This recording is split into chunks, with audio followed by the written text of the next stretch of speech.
Assalamualaikum warahmatullahi wabarakatuh. Perkenalkan, nama saya Regina Cahyani Nur Hasan Ar-Rasyid akan menjelaskan tentang keseimbangan fasa. Pada diagram fasa zat murni terdiri atas 3 subbab, yaitu fasa stabil, batas fase, dan diagram 3 fase representatif.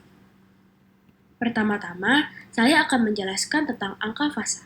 Bisa dilihat dalam ilustrasi, contohnya larutan natrium klorida dalam air adalah fase tunggal. Bisa disimbolkan angka fase dengan huruf P. P sama dengan 1. Bubur es dan air adalah sistem 2 fase, disimbolkan oleh P sama dengan 2. Contoh lain, pada sistem di mana kalsium karbonat mengalami dekomposisi termal, CaCO3 menjadi CaO ditambah CO2 terdiri dari 2 fase padat. Yang pertama terdiri atas kalsium karbonat dan yang kedua terdiri dari kalsium oksida. Juga satu fase zat gas terdiri atas karbon dioksida, sehingga dapat disimbolkan P sama dengan 3. Pada saat transisi fasa, konversi spontan dari satu fase ke fase lain terjadi pada suhu transisi saat tekanan diberikan. Pada suhu ini, kedua fase dalam keadaan setimbang dan energi Gibbs dari sistemnya minimum. Contohnya, pada gambar, A merupakan fase tunggal di mana komposisinya seragam pada skala molekuler. Yang B yaitu pada dispersi, di mana daerah mikroskopis dari satu komponen tertanam dalam matriks komponen kedua. Termodinamika pada fase stabil. Untuk sistem yang terdiri dari satu zat tunggal, energi Gibbs molar dan potensi kimia persis sama. Mu sama dengan G kali M. Mu merupakan ukuran potensi yang dimiliki suatu zat untuk melakukan perubahan. Potensi kimiawi suatu zat adalah sama di dan sepanjang setiap fase yang ada dalam sistem. Bisa dilihat dalam gambar, contohnya ketika dua atau fase lebih berada dalam keseimbangan, potensi kimiawi suatu zat dalam campuran dan komponen adalah sama di setiap fase, dan sama di semua titik di setiap fase. Sifat karakteristik pada fase transisi. Fase cair uap dalam diagram fase menunjukkan bagaimana tekanan uap cairan bervariasi dengan suhu. Demikian pula pada batas fase uap padat menunjukkan variasi suhu terhadap uap sublimasi. Ada kondisi di mana 3 fase berbeda dalam suatu zat. Biasanya padat, cair, dan uap. Semua secara bersamaan berdampingan dalam keseimbangan. Kondisinya itu diwakili oleh titik triple, titik di mana batas 3 fase bertemu. Suhu pada titik triple dilambangkan oleh T3. Titik rangkap suatu bahan murni tidak dapat diubah, terjadi pada satu tekanan dan suhu tertentu dari zat tersebut. Pada contoh diagram di atas bisa dilihat, itu merupakan wilayah umum dari tekanan dan suhu di mana padatan cairan atau gas stabil, yaitu memiliki energi Gibbs molar minimum, ditunjukkan pada diagram fase tersebut. Contohnya, fase padat yang merupakan fase paling stabil pada suhu rendah dan tekanan tinggi. Titik triple di tengah menandai tekanan terendah di mana fase cair suatu zat dapat ada. Jika kemiringan batas fase padat dan cair adalah seperti yang ditunjukkan dalam diagram, maka titik triple juga menandai suhu terendah di mana cairan tersebut dapat berada. Pada aturan fase, Gibbs menyimpulkan bahwa yang memberikan jumlah parameter bervariasi secara independen, tetapi jumlah fase dalam keseimbangan dipertahankan. Yang pertama, varian atau jumlah derajat kebebasan. F. Sistem adalah jumlah variabel intensif yang dapat diubah tanpa mengganggu jumlah fase dalam keseimbangan. Kedua, konstituen suatu sistem adalah spesies kimia yang ada. Ketiga, komponen adalah unsur yang secara kimiawi independen dari sistem. Keempat, angka komponen, C, dan sistem adalah jumlah minimum dari jenis spesies independen, ion atau molekul yang diperlukan untuk menentukan komposisi semua fase yang ada dalam sistem. Karbon dioksida dalam diagram 3 fase representatif bisa dilihat dalam gambar di atas, yaitu diagram fase eksperimental karbon dioksida. Bisa diperhatikan skala vertikalnya, karena titik rangkap terletak pada tekanan jauh di atas atmosfer. Karbon dioksida cair tidak ada dalam kondisi normal. Tekanan setidaknya 5,11 atmosfer harus diterapkan untuk cairan yang akan dibentuk. Diagram fase karbon dioksida ini perlu diperhatikan kemiringan positifnya, yaitu naik dari kiri ke kanan. Kemiringan menunjukkan suhu leleh karbon dioksida padat meningkat ketika tekanan meningkat. Gas karbon dioksida tidak dapat dicairkan, kecuali dengan menerapkan tekanan tinggi yang mencerminkan kelemahan gaya antar molekul karbon dioksida non-polar.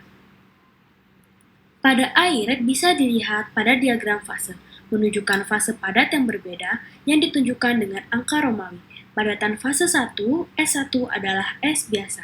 Batas cair uap diagram fase merangkum tekanan uap air cair yang bervariasi dengan suhu. Suhu mendidih bervariasi dengan tekanan. Batas cair pertama menunjukkan suhu leleh bervariasi dengan tekanan. Kemiringannya curam menunjukkan tekanan diperlukan untuk membawa perubahan. Garis kemiringan yang negatif turun dari kiri ke kanan sehingga 2 kilobar berarti suhu leleh turun ketika tekanan dinaikkan. Pada helium bisa dilihat garis lambda menandai dua fase cair dalam keadaan setimbang. He2 adalah fase superfluid. Tekanannya lebih dari 20 bar diberikan sebelum helium padat dapat diperoleh. Label HCP dan BCC menunjukkan fase padat berbeda di mana atom bersama secara berbeda. HCP menunjukkan pengepakan tertutup heksagonal dan BCC menunjukkan kubik yang berpusat pada tubuh. Helium pada suhu rendah memiliki massa atom yang sangat rendah dan interaksinya sangat lemah. Pada satu atmosfer, fase padat dan gas helium tidak pernah dalam keadaan setimbang, betapapun rendah suhunya. Atomnya ringan sehingga bergerak dengan amplitudo yang besar bahkan pada suhu sangat rendah. Solid helium dapat diperoleh, tetapi dengan menyatukan atom-atom dengan memberikan tekanan. Pada diagram fase biner liquid terdapat 3 subbab.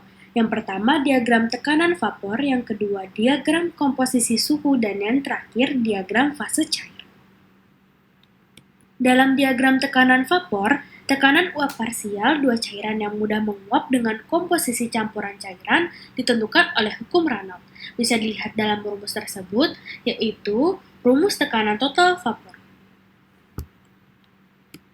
Pada konstruksi diagram komposisi suhu merupakan diagram fase di mana batasnya menunjukkan komposisi fase yang berbeda dalam kesetimbangan di berbagai suhu dan tekanan yang diberikan pada satu atmosfer. Meskipun prinsipnya diagram dapat dibangun dari diagram tekanan uap dengan menguji ketergantungan suhu dari tekanan uap komponen dan mengidentifikasikan suhu di mana tekanan uap total menjadi sama dengan satu atmosfer.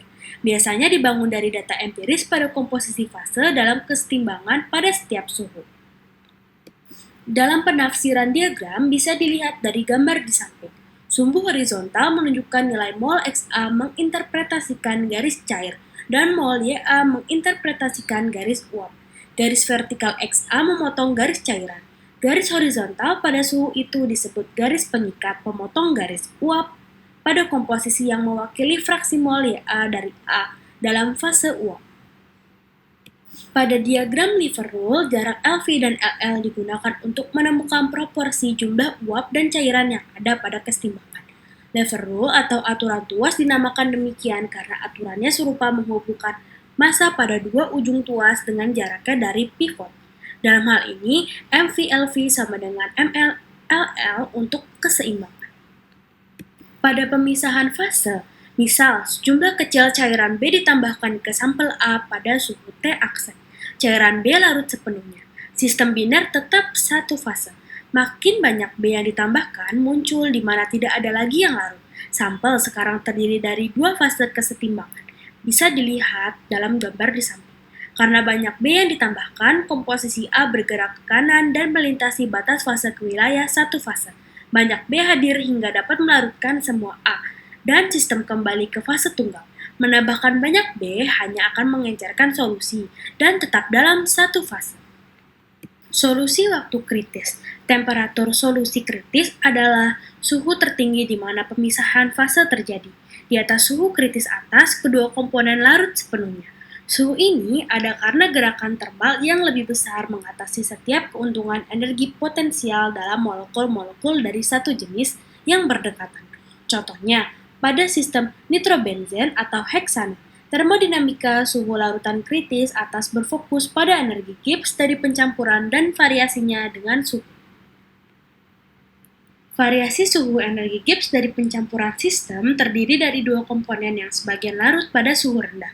Ketika dua minimum hadir dalam satu kurva ini, sistem dipisahkan menjadi dua fase dengan komposisi yang sesuai dengan posisi minimum. Asalkan parameter energi dalam lebih besar daripada 2, energi Gibbs dari pencampuran memiliki minimum ganda.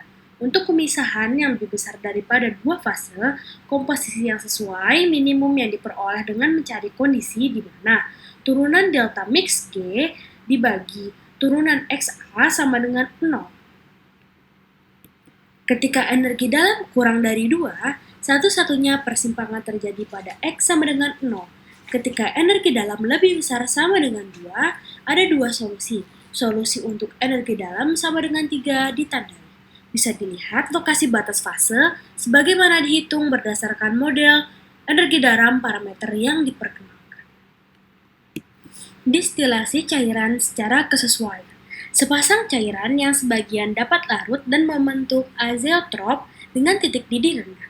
Kombinasi ini sangat umum karena kedua sifat mencerminkan kecenderungan kedua jenis molekul untuk saling menghindari. Ada dua kemungkinan, yaitu di mana cairan menjadi sepenuhnya larut sebelum mendidih, dan yang lain di mana perebusan terjadi sebelum pencampuran selesai. Diagram komposisi suhu untuk sistem biner, di mana suhu larutan kritis atas kurang dari titik didih di semua komposisi. Campuran ini membentuk azeotrop dengan titik didih rendah, di mana diagram fase 2 komponen yang larut sebelum mendidih, distilasi campuran A1 akan mengarah ke uap B1 yang mengembun menjadi larutan fase tunggal, yang sepenuhnya dapat larut dalam B2. Pemisahan fase terjadi ketika distilat didinginkan ke titik wilayah cairan kedua fase, seperti B3, hanya berlaku tetes distilat pertama. Jika berlanjut, cairan sisa akan berubah. Ketika seluruh sampel menguap dan terkondensasi, komposisi akan kembali ke dalam A1. Terima kasih atas perhatiannya. Wassalamualaikum warahmatullahi wabarakatuh.